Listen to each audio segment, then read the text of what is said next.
Hola, ¿cómo están? Hoy vamos a resolver el ejercicio número 10 del TP número 4. Dice que se dispara un cañón apoyado sobre una superficie horizontal e inclinado 60 grados respecto a la horizontal. El proyectil permanece 5 milisegundos dentro del cañón y se sale con una velocidad de 100 km por hora. Sabiendo que la masa del proyectil es de 2 kilos y la del cañón es 100 kilos, determinar la velocidad del cañón inmediatamente después del disparo, la reacción impulsiva del piso durante la explosión, y el impulso neto recibido por el proyectil y el recibido por el cañón. Bien, antes de iniciar a calcular, vamos a analizar qué está sucediendo en el problema. Entonces lo que vemos es que tenemos un cañón y un proyectil, ¿sí? Este cañón está apoyado, dice, e inclinado con 60 grados respecto del horizontal. Entonces, ¿cómo vamos a tomar este apoyado? Este apoyado lo vamos a tomar como si el cañón no estuviese fijo en el suelo. Quiere decir que no está sujeto con tornillos o no está amurado mediante alguna cosa fija. ¿Qué quiere decir? Que si nosotros establecemos la relación con el proyectil, lo que va a sentir el cañón, ¿sí?, es que se va a ver afectado, ¿no? Esto lo vamos a modelar como si el cañón tuviese ruedas. Y además vamos a decir de paso que entre estas ruedas y el piso no va a haber fricción alguna, porque ese dato no lo tenemos, ¿sí? Entonces lo que vamos a pensar es en la interacción del piso con el cañón solamente por la normal. Pensar que solo va a interactuar con la normal nos va a dar información sobre el proceso impulsivo que se puede llegar a dar. Entonces, sabemos que el proyectil, ¿sí?, que nosotros tenemos graficado con un puntito rojo ahí en el esquema, permanece cierto tiempo dentro del cañón, ¿no? Tenemos el dato que son 5 milisegundos. Y después sale con una cierta velocidad. La relación entre la salida del proyectil y el tiempo que permanece dentro del cañón lo vamos a ver como un proceso impulsivo, ¿sí? Entonces lo vamos a poder analizar mediante las herramientas de impulso y cantidad de movimiento que estamos viendo. ¿Qué pasa? Si hay un proceso impulsivo entre el proyectil y el cañón, entonces, al estar simplemente apoyado, el cañón se va a ver afectado en este proceso, dijimos. Y acá podemos verlo vectorialmente. Fíjense, pusimos un vector para la velocidad de salida del proyectil, la prima la pusimos como salida, y la P, estamos hablando del proyectil, ¿sí? Sale a 60 grados y ese dato lo tenemos. Y además, nosotros, mientras fuimos analizando este problema, pudimos ver que el cañón va a tener una velocidad, ¿sí?, y nosotros esperamos que sea hacia atrás, ¿sí?, y horizontal. ¿Por qué? Porque si sale a 60 grados, atravesaría el piso, ¿no? Entonces, como nosotros sabemos que tenemos una limitación, ¿sí?, con el suelo, sabemos que la velocidad va a ser paralela al piso. Y nosotros suponemos acá que va a salir en el sentido hacia la izquierda. Bueno, ahora, ya que entendemos cómo estaba trabajando acá el ejercicio, vamos a analizar el proceso impulsivo gráficamente. Entonces, ¿qué vamos a poner? La cantidad de movimiento inicial, ¿sí?, como P. Después vamos a sumarle el proceso impulsivo, el delta P, ¿sí?, y lo vamos a igualar a la cantidad de movimiento final. Fíjense que inicial no le pongo nada y a la final le pongo una prima. Para el impulso y cantidad de movimiento se suele mencionar así, ¿no? El inicio sin nada y después el final con una prima. Entonces, ¿qué es lo que tenemos al inicio? Bueno, al inicio vamos a tener el elemento proyectil y el elemento cañón, ¿sí?, que van a estar quietos, ¿no?, porque va a estar apoyado sobre el suelo y el proyectil va a estar adentro del cañón, aún sin realizarse el proceso impulsivo. Entonces vamos a tener que la cantidad de movimiento tanto para el proyectil como para el cañón van a ser nulas. ¿De qué otra cosa tenemos información? Bueno, de las cantidades de movimiento de salida. Fíjense, vamos a tener la velocidad, que es parte del enunciado, ¿no?, del proyectil, ¿sí?, que es de 100 km por hora. Y, bueno, la masa del proyectil, que era de 2 kilos. Y además vamos a conocer la cantidad de movimiento del cañón, por lo menos en su condición cualitativa. ¿Por qué? Porque acá nos va a faltar la velocidad de salida del proceso impulsivo del cañón, ¿no?, que es lo que nos va a pedir en el primer inciso. Pero bueno, nosotros ya sabemos que va a ser en dirección paralela al suelo, ¿sí? Y esperamos que sea hacia la izquierda, ¿no? Como compensando la parte en X del proyectil, que eso lo vamos a ver ahora un poquito mejor. ¿Qué otra información me dan estas cantidades de movimiento? Bueno, lo que vemos es el proceso impulsivo, ¿no? Entonces, fijémonos, vamos a tener, si miramos el sistema P, que es el rojo, ¿sí? Que es la parte del proyectil, fíjense, tenemos una cantidad de movimiento inicial nula, ¿sí? Y después vamos a tener una cantidad de movimiento igual a la masa del proyectil por la velocidad de salida del proyectil, que es dato, ¿sí? Entonces la cantidad de movimiento final la tenemos. Si tenemos la cantidad de movimiento final y la cantidad de movimiento inicial, vamos a tener el impulso, ¿no? Que va a ser lo que el cañón le hace al proyectil. Fíjense que como el inicio es 0, coincide con la cantidad de movimiento final que tiene el proyectil. ¿Por qué además agregué este vector azul acá abajo? Porque si tenemos este impulso, vamos a tener el que se realiza por tercera ley sobre el cañón, ¿no?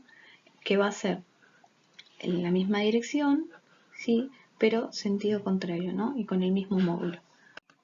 Acá debería suceder lo mismo, ¿no? Si yo tengo una cantidad de movimiento nula al inicio y tengo una cantidad de movimiento final, que yo espero por lo que ya vengo relatando, horizontal y hacia la izquierda, eso debería coincidir con el impulso, ¿no? Porque 0 más algo tiene que ser igual a ese algo. Bien, ¿qué sucede acá? Bueno, lo que sucede acá es que hay un impulso que no estábamos teniendo en cuenta y es el impulso que le hace al piso al cañón, porque como habíamos charlado al principio mientras estábamos entendiendo el problema, sabíamos que esa cantidad de movimiento del cañón hacia la izquierda se iba a dar porque había una limitación en el piso, ¿no? Y eso lo vamos a ver mediante este impulso. Yo le puse pi para referirme al piso y fíjense que es vertical, ¿no? Y tiene que ver con la normal que estábamos mencionando al principio. Esta interacción normal lo que va a hacer es generar un impulso en el cañón que se va a oponer a la componente vertical del impulso que le generaba el proyectil, ¿no? Entonces fíjense que se opone a esa componente vertical y lo que queda como impulso neto sería la cantidad de movimiento horizontal que va a tener el cañón a la salida. De esa manera nos quedaría que la cantidad de movimiento inicial del cañón más el impulso neto, que va a ser un impulso hacia la izquierda, sí va a ser igual a la cantidad final de movimiento del cañón. Bueno, ¿qué vamos a hacer ahora? Vamos a plantear las ecuaciones del proceso impulsivo que vimos recién.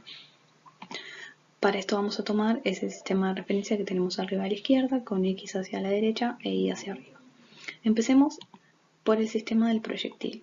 Como veníamos charlando, fíjense que la cantidad de movimiento inicial es nula, más el proceso, el impulsivo que le hace el cañón al proyectil, es igual a la cantidad de movimiento final.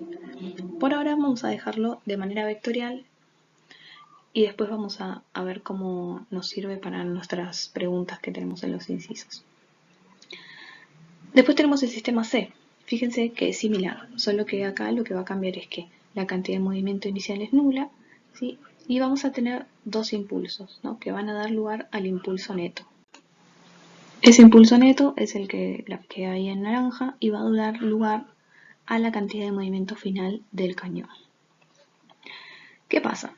Nosotros en el primer inciso lo que vamos a buscar es la velocidad del cañón inmediatamente después del disparo. Fíjense que en la ecuación del sistema P no aparece la velocidad del cañón, así que por ahora no nos serviría. En la ecuación del sistema P, fíjense que tenemos la velocidad final del cañón, ¿sí? Pero además tenemos otra incógnita, que es el impulso que el piso le hace al cañón, porque acuérdense que el impulso que le hace el proyectil al cañón lo vamos a calcular con la primera ecuación. Entonces acá tendríamos para el sistema C dos incógnitas, la velocidad final del cañón y el impulso que le hace el piso al cañón. ¿Qué podemos hacer con esto? Fíjense que si tomáramos el sistema completo, podríamos ver que los impulsos en X y en Y se sumarían, ¿sí?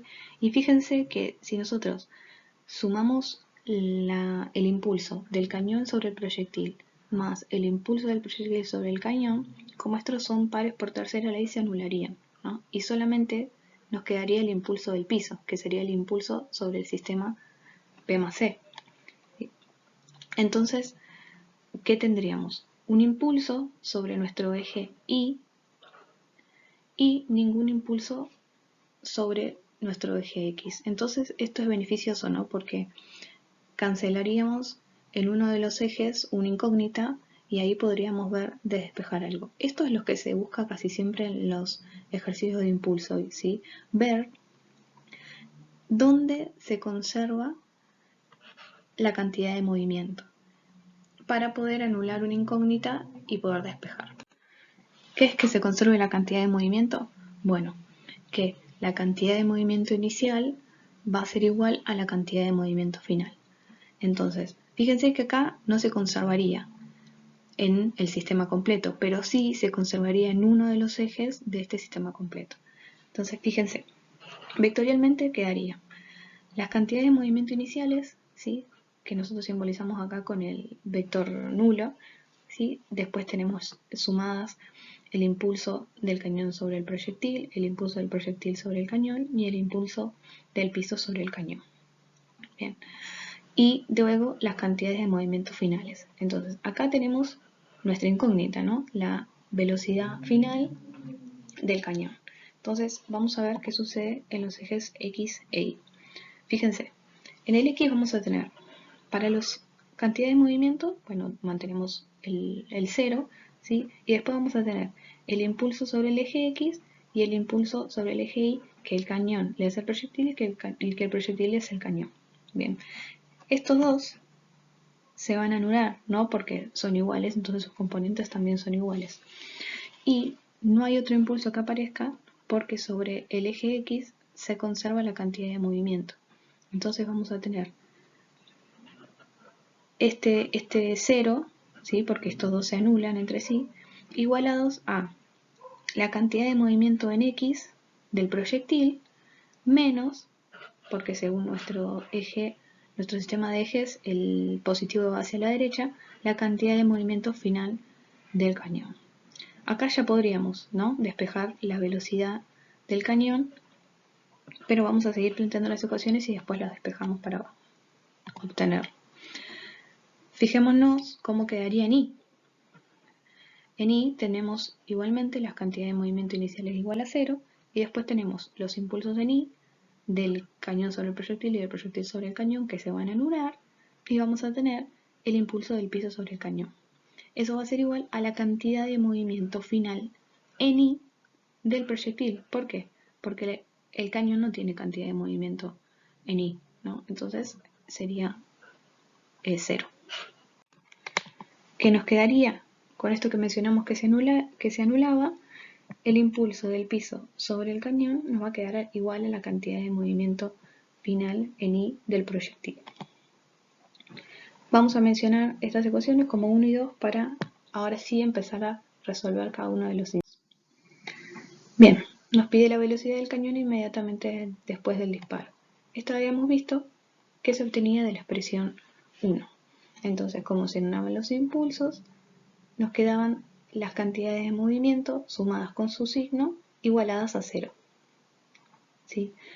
Entonces, con esta igualación a 0, lo que vamos a hacer es despejar ese valor de velocidad del cañón prima, que es la velocidad inmediatamente después del disparo que nos pide el inciso.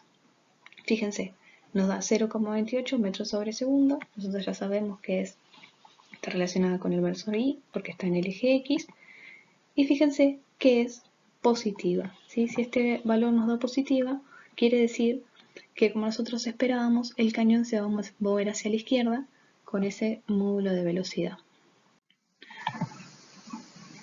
Sigamos con el inciso B y nos pide la reacción impulsiva del piso durante la explosión. Bueno, ¿a qué se refiere con reacción impulsiva? ¿No? Se refiere a la fuerza que realiza el piso al cañón durante la explosión, ¿sí? Habla de una fuerza. Entonces nos pregunta ¿cómo es esta fuerza que le hace al piso al cañón durante la explosión? Bueno, nosotros ya sabemos que la fuerza que provoca un impulso puede ser variable en el tiempo, ¿no? Entonces lo que nos conviene es tomar la fuerza media.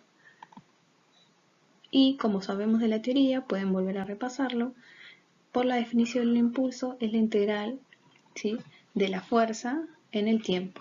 Bien, pero si tomamos esta fuerza promedio, esta va a ser una fuerza constante, ¿no? Entonces nos va a quedar que esa fuerza promedio por el delta t va a ser el impulso. Fíjense que nosotros el delta t ya lo tenemos, ¿no? Porque son los 5 milisegundos que estaba el proyectil dentro del cañón antes de ser impulsado. Y lo que nos pregunta es la fuerza promedio. Entonces lo que vamos a tener que determinar es el impulso, que es el del piso, ¿no?, que genera esa fuerza. Y ese es el impulso que nosotros teníamos en la expresión 2, que era el impulso que le hacía pi al cañón. Nosotros lo llamamos así, ¿sí? Ustedes saben que mientras sea bien clara, pueden ponerle las nomenclaturas que a ustedes les convenga, ¿sí?, o que acuerden con sus profes. Bien, entonces, de la expresión 2 nosotros podíamos calcular, ¿no?, porque tenemos la velocidad de salida del proyectil, ¿sí?, tenemos el ángulo y tenemos la masa. Entonces, inmediatamente podemos ver que el impulso que le hace el piso al cañón va a ser de 48,1 newton por segundo. Con este dato, ¿sí?, podemos ir a calcular la reacción impulsiva del piso que nos pregunta. Entonces, despejando y reemplazando los 5 milisegundos en la fuerza promedio, vemos que la fuerza promedio es de 96,98 newton, ¿sí? Recuerden que es una fuerza, entonces tiene unidades de newton, en el versor J. Fíjense que esta relación es vectorial, ¿no? Entonces, fíjense que la fuerza promedio, esta que va a salir desde el piso hacia el cañón, va a tener misma dirección y sentido del impulso, ¿no? Y este era vertical hacia arriba. Entonces ese dato ya lo tenemos y lo podemos determinar la fuerza promedio en toda su magnitud. Bien, para terminar, el último inciso nos pregunta el impulso neto recibido por el proyectil y el recibido por el cañón. Ponemos ahí la imagen para recordar un poquito y no perdernos tanto en lo que estamos diciendo. Vamos a calcular primero el impulso neto recibido por el proyectil. Para eso vamos a utilizar solamente el sistema proyectil, ¿sí?, que era lo primero que habíamos planteado. Y fíjense que era la cantidad de movimiento inicial nula más el impulso sobre el proyectil que le generaba el cañón era igual a la cantidad de movimiento final. Como pueden ver en el gráfico, esta cantidad de movimiento y este impulso están sobre el mismo eje, ¿sí? Entonces están a 60 grados. Yo podría descomponer y encontrar cada una de las componentes según el sistema de ejes que tenía en el inciso anterior. Vieron que tenía los ejes como tradicionalmente los usamos, el X acostado y el Y, ¿sí?, a 90 grados en la vertical. Pero acá, ¿qué me conviene? Bueno, si ya tengo la información del ángulo, bueno, calcular directamente el módulo, ¿no?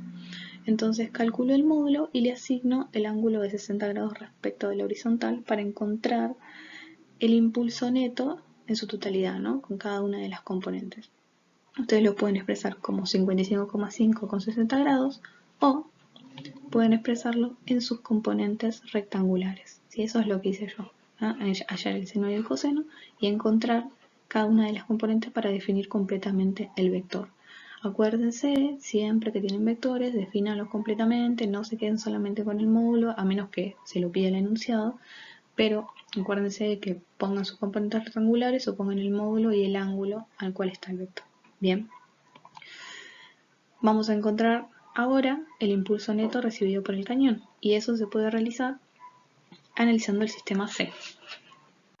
Estas son las ecuaciones que obtuvimos al principio, por eso me remito directamente a ellas. El impulso neto va a ser la suma de los impulsos, ¿no?, pero que a su vez es la cantidad de movimiento final. Entonces, podemos hacerlo por dos caminos: o sumar los impulsos, ¿sí?, que ya los obtuvimos por separado en el ejercicio, o calcular directamente la cantidad de movimiento final. Y eso es lo que voy a hacer yo. La cantidad de movimiento final es la masa del cañón, que es dato, ¿sí? 100 kilos, por la velocidad que nosotros hallamos en el inciso A. Y eso va a tener en la misma dirección y sentido que el impulso. Entonces, fíjense, la cantidad de movimiento final sabíamos que era hacia la izquierda, ¿sí? Horizontal y hacia la izquierda. Y ahora podemos ver que tiene un módulo de 28 newton por segundo, ¿sí? Le agregamos el versor I para indicar que está sobre ese eje. Nuevamente recordar que tienen que definir siempre que son vectores en su totalidad, ¿sí? El ángulo o las componentes rectangulares.